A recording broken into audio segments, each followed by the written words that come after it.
Hello மக்களே, இன்றைக்கி நம்மளோட வெயிட் லாஸ் சேலஞ்சில் டே 2. இன்றைக்கி என்னோடய வெயிட் 85.2. எக்ஸாக்டாக 1 கிலோ இறங்கியிருக்கேன். மார்னிங் மில்க் டீ குடிக்கலான்னு தோணுச்சு. So again as usual milk tea morning குடித்தாச்சு. மில்க் டீ குடிக்கும்போதே யோசிச்சுட்ருக்கேன் பிரேக்ஃபாஸ்ட்டுக்கு நம்ம என்ன பண்ணலாம் அப்படின்னு. ஸோ பிரேக்ஃபாஸ்ட்டுக்கு 50 கிராம்ஸ் ஆஃப் பன்னீர் எடுத்துக்கிட்டேன். பன்னீர் மட்டும் எப்போவுமே நான் அளந்து தான் எடுத்துக்குவேன். ஏன்னா நம்ம அதில் ஓவர் ஈட் பண்ணுறதுக்கான பாசிபிலிட்டி ஜாஸ்தி. ஸோ பன்னீரை மட்டும் எப்போவுமே அளந்து தான் நான் எடுத்துக்குவேன். 50 கிராம்ஸ் பன்னீர் எடுத்துக்கிட்டேன்னா அதுக்கப்புறம் ஒரு 100 கிராம்ஸ் ஆஃப் ஸ்வீட் பொட்டேட்டோ, அப்புறம் ஒரு மீடியம் சைஸ் ஆப்பிள் எடுத்துக்கிட்டேன்.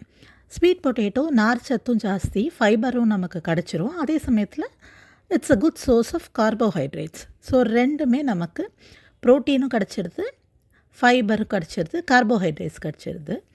ஆப்பிளில் நமக்கு தேவையான வைட்டமின்ஸ் அண்ட் மினரல்ஸ் இருக்குது. ஸோ ஒரு ஆப்பிளும் எடுத்துக்கிட்டேன். லஞ்சுக்கு இன்றைக்கி ஜஸ்ட் ஒரே ஒரு பனானா மட்டும்தான் சாப்பிட்டேன். நான் எப்போவுமே செவ்வாழை மட்டும்தான் சாப்பிடுவேன். வேறு எதுவும் நான் லஞ்சுக்கு பெருசாக சாப்பிடல. ஈவினிங் வீட்டுக்கு வந்த உடனே சூடாக ஒரு கப் டீ குடிச்சிட்டு அப்படியே கொஞ்சம் நேரம் ரிலாக்ஸாக வாக்கிங் போனேன். வெயிட் லாஸ் சேலஞ்சில் இருக்கும்போது வாக்கிங் ரொம்ப ரொம்ப இம்பார்ட்டண்ட். நம்ம ப்ராப்பராக வாக்கிங் போகல அப்படின்னா வெயிட் லாஸ் இருக்காது. என்ன தான் நம்ம ஜிம்முக்கு போய் ஸ்ட்ரென்த் ட்ரெயின் பண்ணாலும் வாக்கிங் போகும்போது இருக்கிற எஃபெக்ட்ஸ் டிஃப்ரெண்ட். ஸோ கொஞ்சம் வாக்கிங் போயாச்சு, 5K ஸ்டெப்ஸும் கம்ப்ளீட் பண்ணியாச்சு.